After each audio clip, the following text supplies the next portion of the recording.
Nice. And we're on, everyone.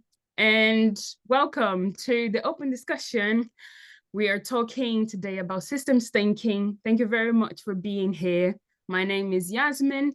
I am your host and facilitator today. I'm part of the Bristol Hub, and I'm very excited to have this conversation with you. And yeah, before we start, I will just reiterate my point before. This is not the certainty of anything.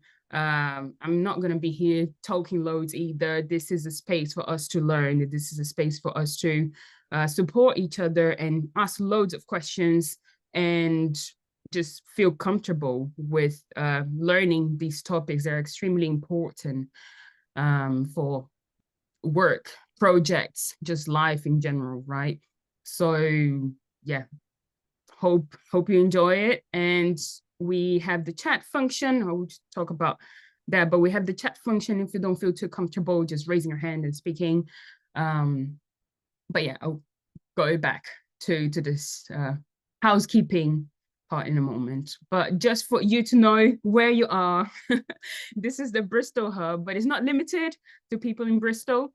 Since it's an online event, we welcome everyone all over the world, wherever you are. You're free to join us in these newly created series of open discussions. This is our second event, actually. So yeah, just new, fresh out of the oven. And this is the core team of the Bristol Hub. So myself, James, and Hannah. So we basically coordinate, let's say, the structures of the hub and what we're going to do next and so forth. But then we have our amazing partners and associate group. And Carl, that's why I said Carl is an old voice, because he's been in this in this room for a long time now. And yeah, an amazing part of the P&A group that we have is very, very supportive. And we have a lot of fun and engaging conversations. So yeah, this is the, let's say, constitution of the hub. And yeah, in case you don't know, the Systems Innovation is a global network of people that would like to bring systems innovation, systems change topics in an easy and accessible way to the world, to different themes and different locations.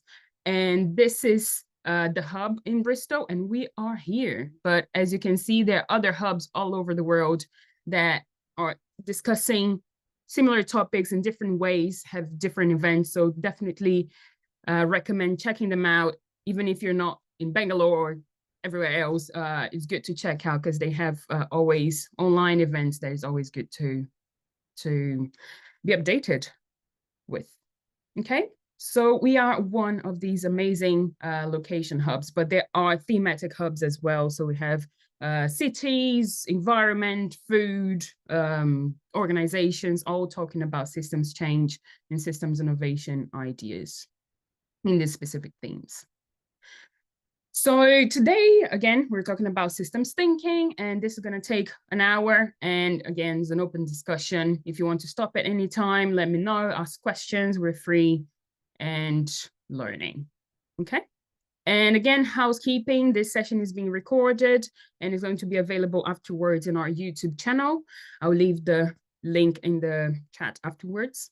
Chat function is available, as I mentioned, in case you would like to address any questions, comments. And yeah, if you're not speaking, I'll just ask for you to be on mute for the audio experience of the session, but please don't hesitate to unmute yourselves if you would like to speak. Okay? So let's get started with the question. What is a system? Yeah,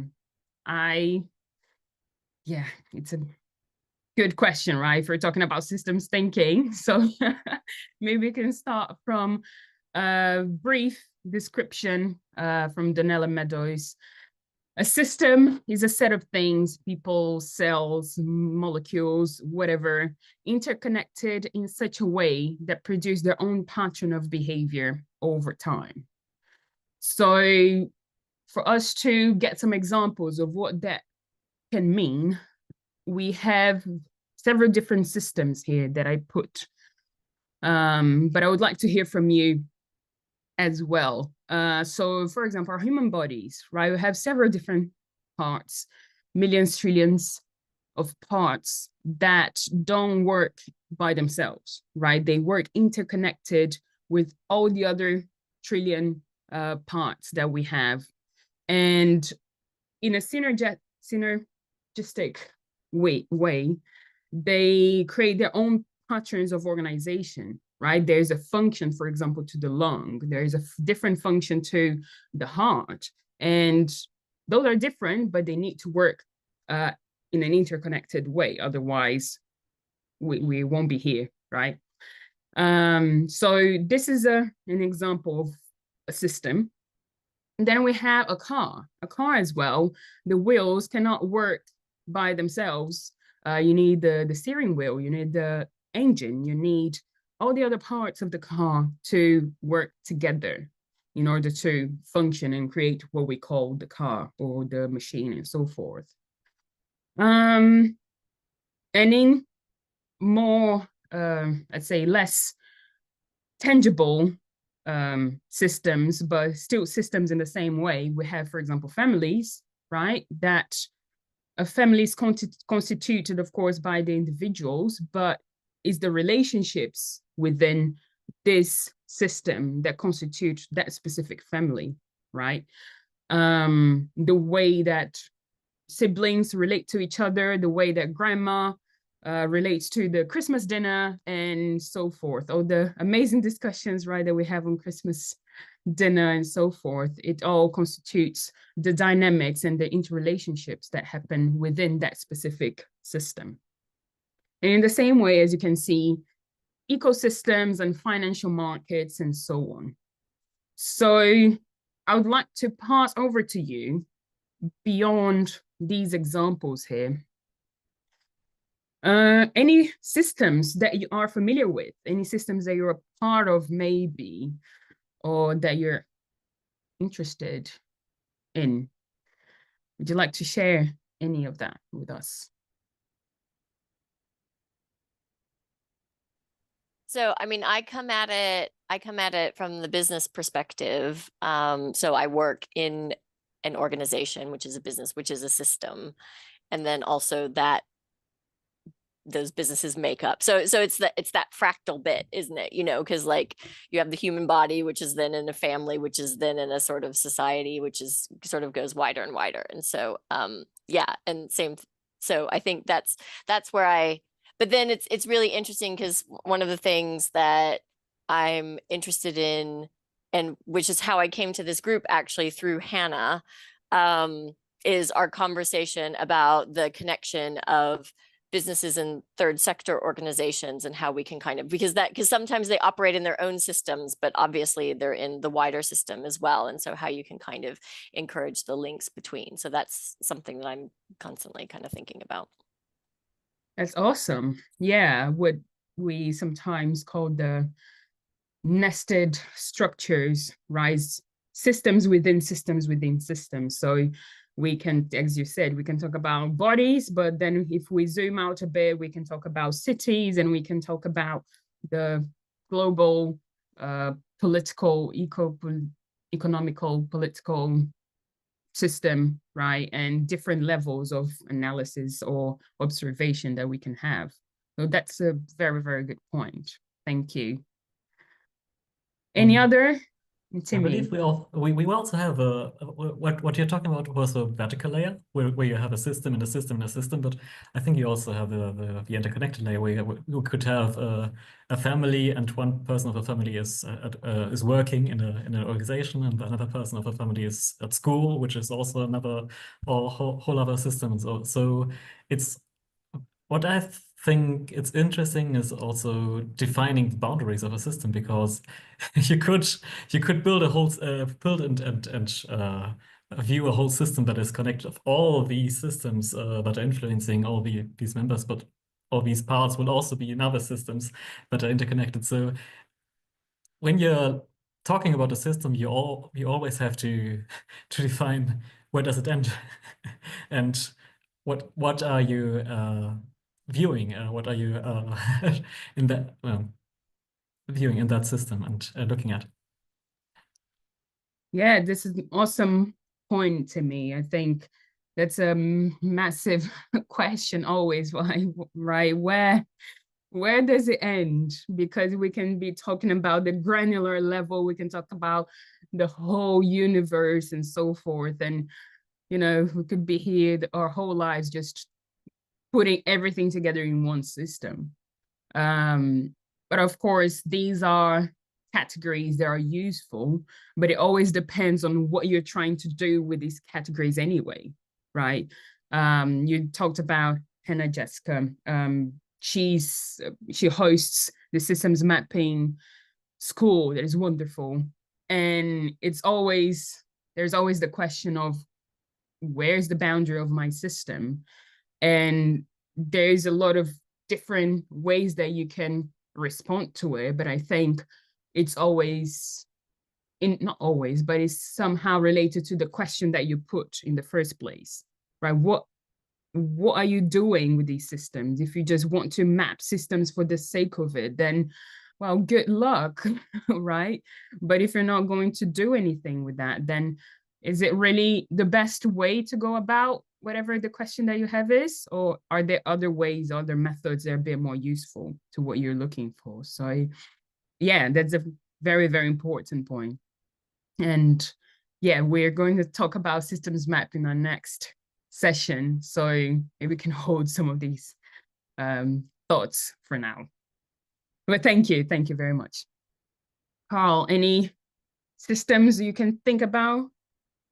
Oh, loads. From it was kind of for monetary systems, health systems, political systems, and just I was kind of just reflecting on previous comments that everything is a system fundamentally. There's very, very few things that are not part of a system that exist kind of, well, in the whole universe, really. There are relationships kind of with the biological, physical, metaphysical, whatever it is, there's always those relationships that exist. And as living beings, we're constantly part of systems, whether we like it or not. Whether, like I say, it is a man-made system or whether it is a biological system, and natural environment. So yeah, and also that definition, like there's things that are man-made. That humans throughout kind of evolution have kind of created systems for us to live in and survive in, and rules kind of that come with those systems. And yeah, I'm just thinking about kind of some of the framing of how do you define a system. And I know I've regularly spoken previously about kind of where I view as a big four in terms of society around kind of housing, health, education, and environment. But obviously those can be absolutely turned into something else. You can absolutely reframe those spaces, become more specific, or open them up. So always trying to find kind of that common language for people to share, so we've got kind of a good understanding of what we mean by a system first and foremost, and where we want to play. Because I think that if we just say everything is a system, then it becomes very, very difficult to kind of actually do anything. You're always kind of, you could potentially paralyze yourself by just going, it's all too overwhelming. And what about that? Or what about this? So yes, I think kind of defining spaces is also quite important. So yeah. That's where I find, in terms of the definition that came before, the pattern of behavior, having a pattern of behavior is quite useful, because then you're not just thinking about things that influence other things or that are involved in other things, but it's like, what are the influencing factors for the pattern of behavior that's established in a system? Because often if you're trying to change something, you need to understand like what is creating that pattern of behavior. So it's not just that, I don't know, a tree is part of a forest. It's like, what role is that tree providing within that forest? And then what are the different influences on it if you're trying to do something with that tree? So yeah, I find that as somebody who is new, who has kind of fallen into systems thinking just because that's like how my brain kind of ended up and it sort of worked, I think, is what it's shaping up to be, but not having all of the training and terminology and things. I mean, that that makes sense to me in terms of the using its things connected by a pattern of behavior, which is helpful in defining boundaries of different systems when you're looking at stuff. Wow, I put like a very simple presentation here of like what is system, but the conversation is just going through the roof. So yeah, there are some topics further on that we can come back to these discussions. Yeah, so we can just continue, and I will mention these two topics again, because they're very, very important, right? It's not if something is everything, then is it anything at all, right? And what is the usefulness of it, of this definition, if you can just put in every single aspect that you can look around you? So it's important. But also in this topic of what systems are, is always very beneficial to think about what are the things that are not systems, right? And we can think about, oh, the universe and the cell and all that, but there are aspects of this in between that we don't necessarily consider systems. So if we go back to the definition, as you're saying, Jessica, there are, I think, three important parts here. So one is a set of things, right? And then she says that it's interconnected, and the other one is their own pattern of behavior.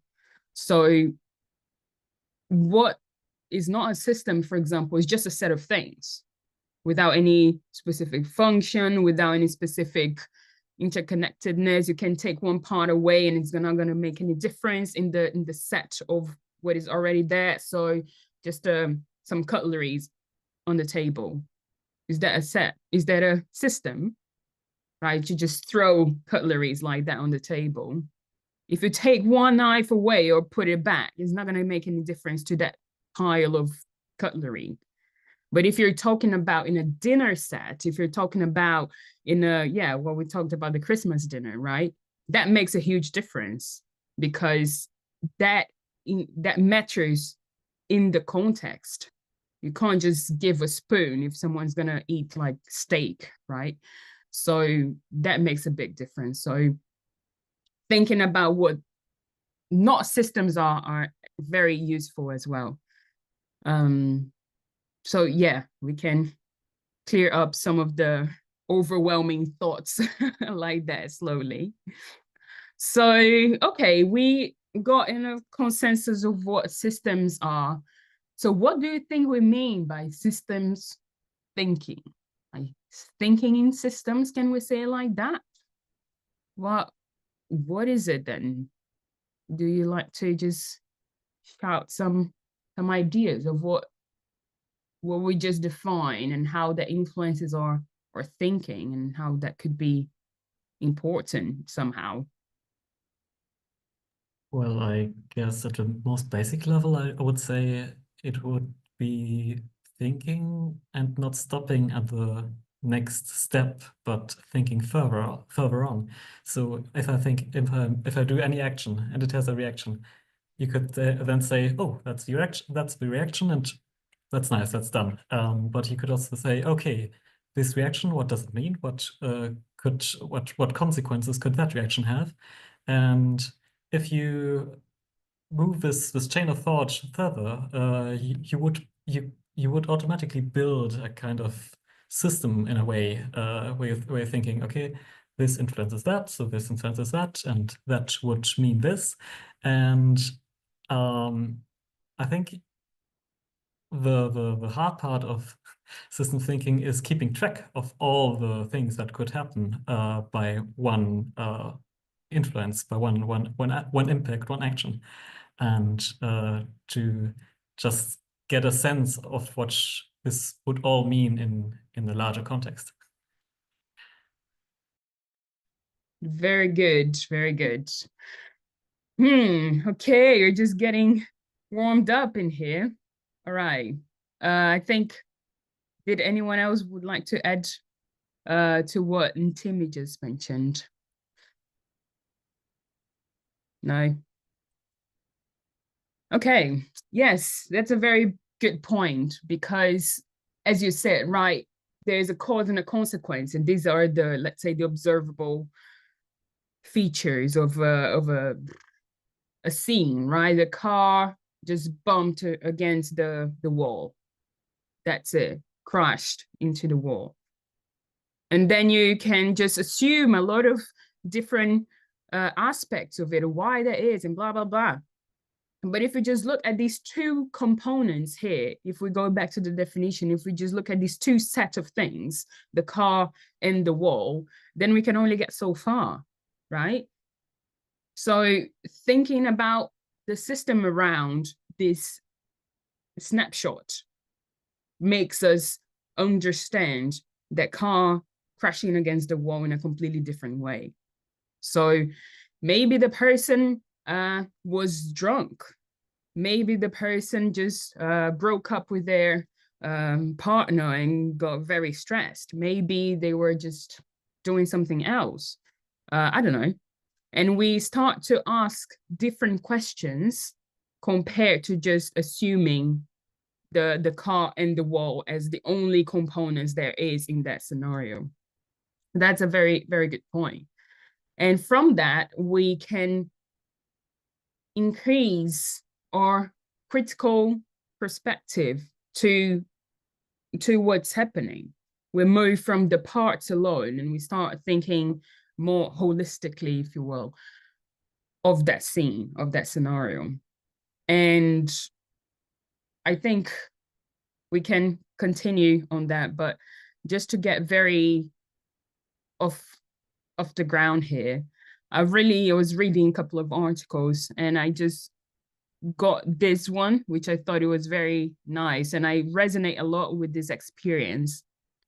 So the discipline of systems thinking is more than just a collection of tools and method, it's also an underlying philosophy. Because when you start to think further than just the set of things or behaviors that are happening in front of you, when you start putting more information and asking more questions, that becomes a way that you look at the world, the way that you start to be, right? You start to ask a lot more questions. You start to see things in a different way. So it really becomes a way of being, a way of behaving, rather than just, oh, there's this nice tool here, let's apply to our problem solving situation and that's it, right? This experience, I think, relates a lot, at least with me, when I started learning about systems thinking, and now I just see systems everywhere, right? Systems are everywhere, and people start to get a bit crazy of like, what are you talking about? But yeah, you just start literally becoming a different, your perspective changes. And I think that's very powerful. Do you think there's an underlying connection to empathy within that, in terms of part of, and again, I'm new to the tools and methods of systems thinking, but it feels like in terms of the way people talk about it and experience it, there's something around that's part of being interconnected, right? Is having that, being able to get in that space of recognizing what interconnectedness means and feels like, even if you're talking about not human systems, but other systems, like that concept of interconnectedness kind of comes from a place of being able to also put oneself in another place, if that makes sense. I don't know. I guess it's connected to an underlying philosophy maybe, but I'd be interested to hear what people think about that. I agree that there is definitely there's some correlation there, and I think that for a number of people, I think that there is kind of their way into it, especially kind of from a social point of view of hearing about the need for systemic change, with first kind of inequities and everything else around us. And And I think that's possibly kind of the language that's used about kind of the systems of oppression and power and things like that. That's probably kind of how we've started to engage with that word.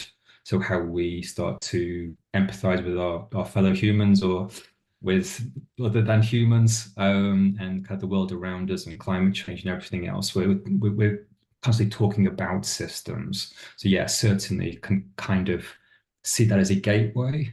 But I've certainly seen people kind of just use systems purely from a scientific perspective, and it's not necessarily about being an empath. It is purely about driving efficiency within a system. So certainly you can, yeah, absolutely share your view, but I don't think that's necessarily the only application for it or usage.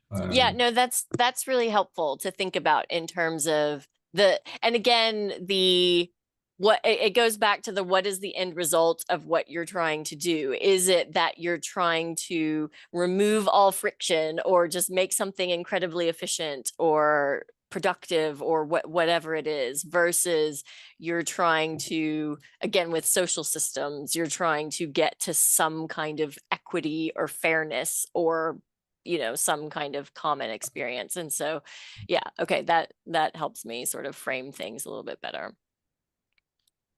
Nice. Yeah, it's a good point. I think I would just add to it the word humble, like humbleness, because when you start seeing yourself as part of a bigger system rather than you in your own little bubble, you alone, right? You recognize that you could be doing the same behavior that the other person's doing, right? If you were, for example, in a different context, then you wouldn't be the person that you are right now, because you would be influenced by different systems, different sets of interrelated things. Your family could be different, or your friendship group could be different. The city that you live in could be different, and that would have a massive impact or influence on how you are. So yeah, definitely empathy, being a lot more humble, makes it's, I think, what comes from the application of systems thinking, not, as Carl was saying, in terms of policies and let's make the system more efficient and blah, blah, blah, but really using that as a philosophy, as, principles of living your life, right? And that changes everything. So it's definitely more than just methods, and definitions is a whole different perspective. So welcome, Chloe. you got into this very deep conversation. Welcome. Very nice to have you here. And we're talking about systems thinking today. And this is, let's say, one of the million definitions or starting points for us just to think about systems thinking. And moving on to what Michael Goodman said. So it is also a sensitivity to circular nature of the world we live in. And that's, I think, goes back to your comments. If I produce a lot of waste, then this waste goes somewhere, right? Just doesn't just go away somewhere in the void of the universe. It goes to like maybe a landfill. It goes, what happens after that? Then how are the consequences of these actions going to come back to me, right? And thinking more of in the circular nature, the sensitivity to the circular nature. Also an awareness of the role of structures in creating the conditions we face. Think, going back to the family situation I am right now, because there are several different conditions that made me who I am, right? My peer group, where I studied, the food that I eat, the education system that I've been through, the social media that I consume, and blah, blah, blah. So all of these influence in the conditions of the present state. So it's also a recognition that there are powerful laws of systems operating that we are unaware of. So going back to Carl's point before, right, the systems are going to be systems whether we like it or not, whether we agree with it or not. And there are laws happening, there are rules of systems that are there. And we need to, the best thing for us to do instead of fighting against it is to understand, first of all, and work with it, right? This is what Donella Meadows says beautifully. There's nothing we can do about the laws and the rules, but we can know how to work with it if we understand these laws and these rules, right? So it's a completely different way of understanding phenomenon. And also the realization that there are consequences to our actions that we are oblivious to. So going back to this point of consequences are going to happen whether we like it or not. So what we're going to do about this fact, right? So yeah, that brings a lot of empathy, humbleness, down to earth, you know, simplicity, I guess, in our ways of being. So yeah, it is extremely powerful. And you can see now how that can really be a philosophy and a way of being. So just to start wrapping up this presentation, here just very simple ways that we can think about systems thinking if before was like too much. So systems thinking can be a way of pushing, not pushing back, but understanding there are other parts of our thinking. There are other components to the way that we understand the world. They are different from just binary thinking, the way that we've been taught, right? So instead of just individual parts, we understand how they are related, focus on the parts and the whole. So you mentioned that before as well. Instead of just using hierarchies and static categories, we think more dynamically. It's not just the car and the wall, right, that you've mentioned before, is everything in between. What is happening before, after, what are the possible causes to it, or the possible consequences, a lot of different ways of understanding what's going on. Instead of seeing linear in causal terms, we see non-linear webs, right? It's not just A to B. Is A that causes B that causes C, and C feeds back to A, and then creates A+1 and a lot of other things. Instead of seeing fixed structures, we see dynamic relationships. And instead of bivalent either or options, we see multivalent spectrum of options. And yeah, just putting here a very, not old, but at least that's how I got started to systems thinking, is from this framework of DSRP from the Cabrera lab. that reminds me of what you're talking about before, Jessica. The D is about identity. So it's one thing, as you said, is everything is a system and everything's put together and we just cluster everything together and everything's a system anyway. The other is, well, there are components to the system that are important for us to separate in order to look at how they relate to each other, right? So the tree is not the forest, right? The tree is one component that interrelates to the atmosphere, that interrelates to the soil, that interrelates to the animals and blah, blah, blah. And all this dynamic actually creates what we call the forest. So different identities within a system are important for us to see the system, right? And understand where each one of these components come together. So understanding the parts and the whole and so forth. Again, relationships and perspectives, which is a massive word in this world of systems. Different perspectives.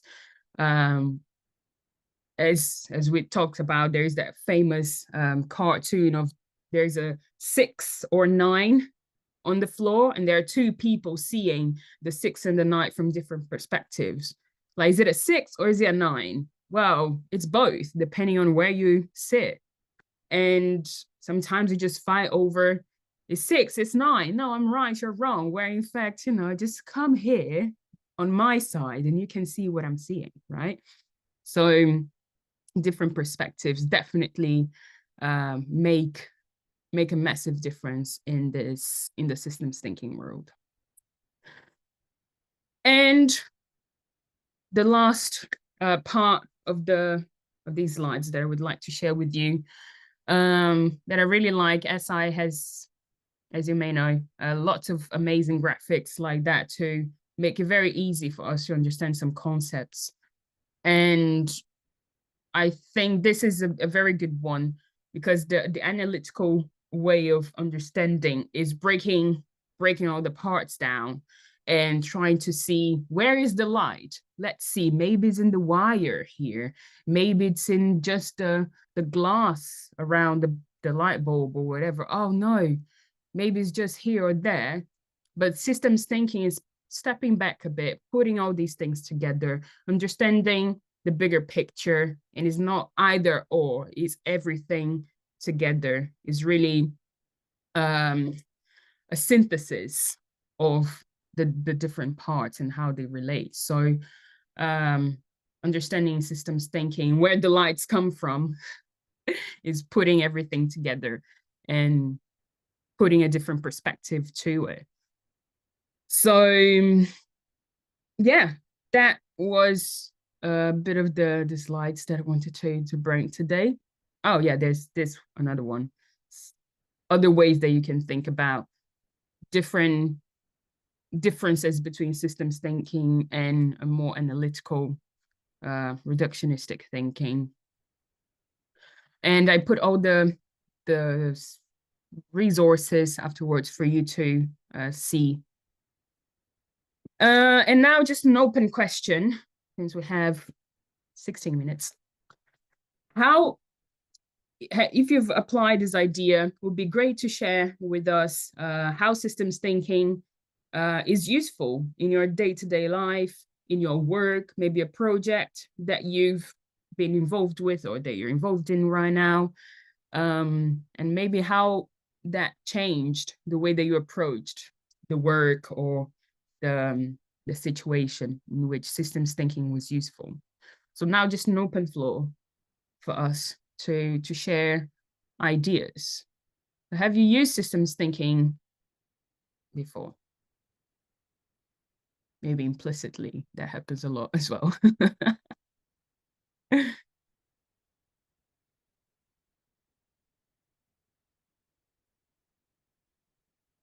Jessica, I think you're on mute. Oh yeah, no, I was Right. just waiting to see who was going to jump in first, Okay. and talking to myself while I did that.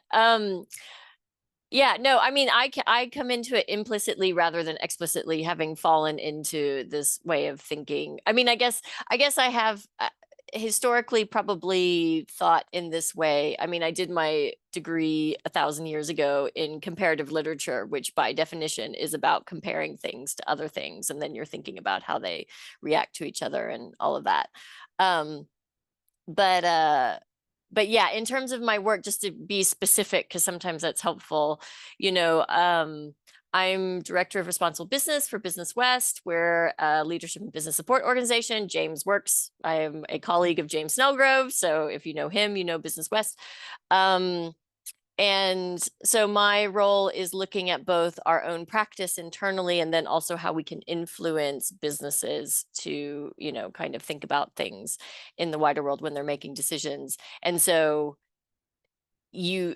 one naturally has to think about, if you're trying to affect some kind of change, what are the varying motivations to that change and what are the different parts that get in the way of the change. And then all of that has to do with the interconnectedness of things. You know, people do not, you know, because so much of the change that we're trying to do both internally and externally requires individual decisions in the moment to be made in a certain way, but it's within the context of everything else that sits behind it. And so thinking about the entire system helps to think about how you can then influence those individual decisions, because nothing is, you know, because that's where like the interconnectedness of everything. But then that's where the kind of definition of boundaries is useful, because you think you do have to kind of put some boundaries around it, or else you're just like, your brain explodes and then you're just sort of like paralyzed by like what can you actually do, because really ultimately like you have no control over anything.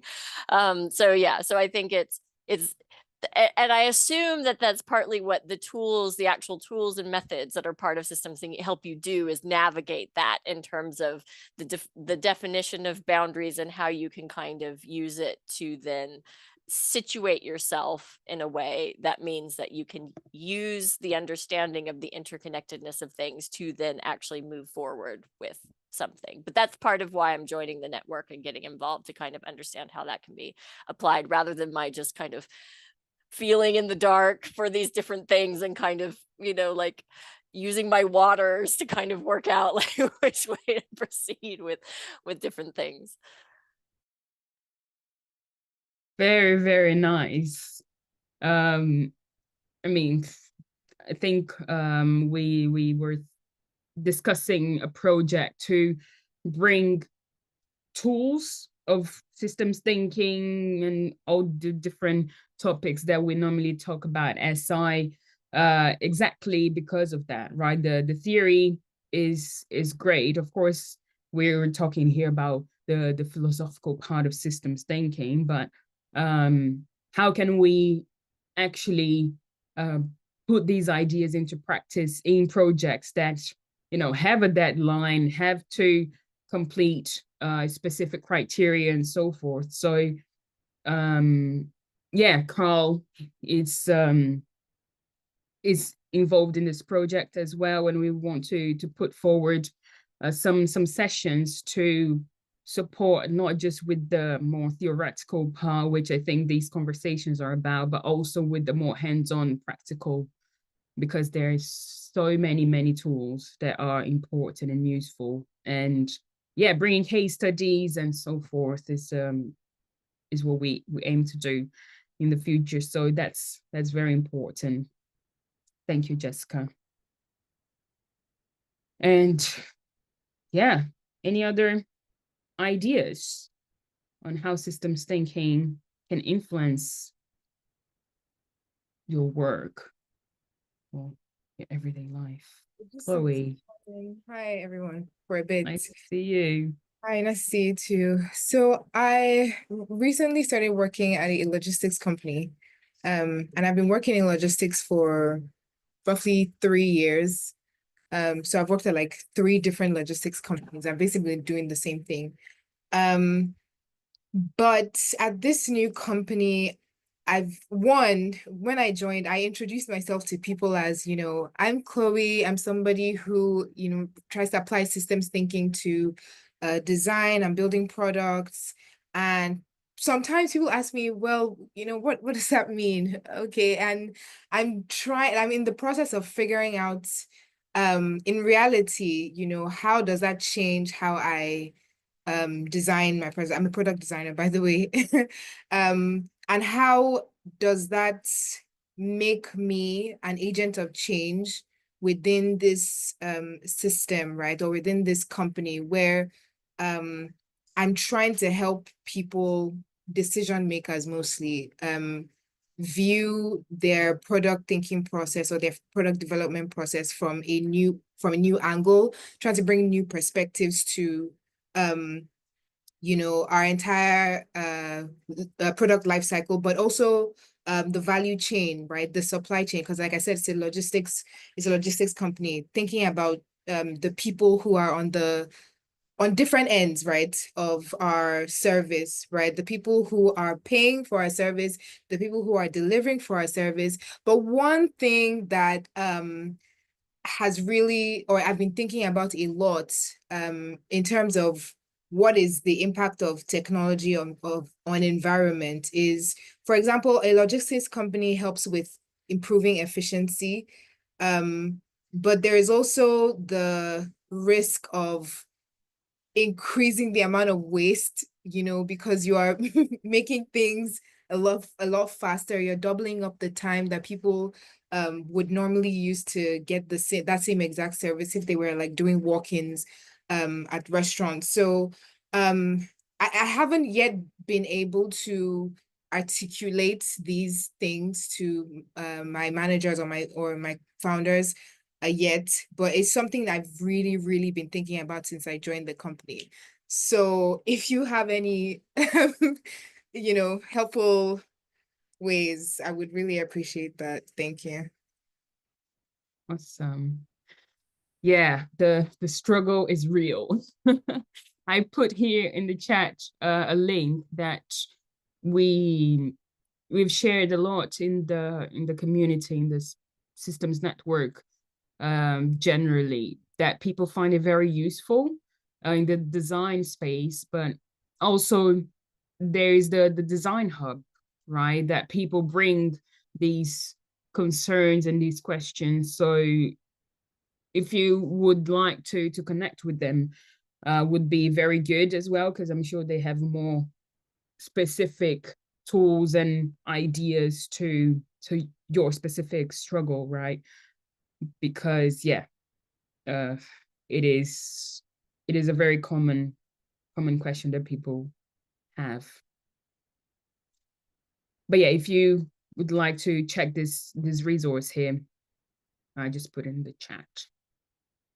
Yes, thank you. Awesome. Carl sent another one as well. Nice. Cool. Any last comments, everyone, on systems thinking or the nature of the universe? I'm open. The nature of the universe. That's a good question. I think kind of just kind of playing in an innovation sense of like, how do you disrupt and recognize those relationships and, break and rebuild where appropriate and making those decisions. I think I mentioned it in the last open discussion we had, is how do we shift away from the kind of, I suppose, current overarching business model of how do I turn profit, how do I break even as quickly as possible, and kind of produce to kind of start to apply tech and innovate in that mindset, but it's through thinking systemically about how we innovate and the importance of actually how we identify those relationships, measure them, observe them, and also that you mentioned before about kind of the dynamic relationships between things, and how whatever happens today isn't necessarily what the state of play tomorrow. So I've just been working for the last 13 months in the health field and dementia in particular. So, and we've had a change of government in that time. So in terms of where money is released, resources, policies, and, how the NHS or a health service is funded, and decisions that are made at a local level, ultimately, they are way beyond my control, but directly influence kind of what we do, and also kind of strategically how we invest, how we support businesses, how we support other kind of development of products and services, etc. So when you start off on that journey, those are relationships that you observe and you measure, but come 3 months or kind of years down the line, those relationships shift and change, and you have to kind of adapt with them. But the tendency is to go, that worked in 2023, so let's just do that again. but actually you've not necessarily reevaluated the dynamic kind of change of the relationships to kind of do that research again almost. And quite often in a business context, is that when you're reporting to your senior leaders and to your management, etc., on what a success things were, they go, well, why are you changing it? You've got to constantly kind of justify the changing and shifting landscape, but it's crucial and important that you do that if you're working in the innovation field. The beauty of things like the relationships, what I have learned is there are some fantastic kind of research papers out there that kind of demonstrate and have done that research for you almost. So be able to kind of definitely research those things. Sorry, my dog's decided he wants to play. So apologies, I've got to pop this up on mute. The perfect time for play, right? Anytime. So yeah, it is important, more the practical side of the systems thinking as well, and not just talking about it, but how that translates into the work that we do, and just doing things differently, right? Has there Hey. been Oh. a session, or sorry, is there one on the roadmap in terms of how, because quite often I imagine there, as evidence, Chloe, from your comment, often there are people who are thinking about it, systems thinkers or however you want to define it, within organizations or bodies that are not systems thinkers, and then that interplay and what kinds of techniques, and again thinking practically about it, is there a way to, in terms of language or description or something like that, to facilitate that kind of conversation? I think might be helpful, at least for somebody who's quite new to it, in terms of how you then broach it and then sort of move things forward with that. So yeah, I don't know, I don't know if you talk about that a lot in the hub, but I think that I would find that useful.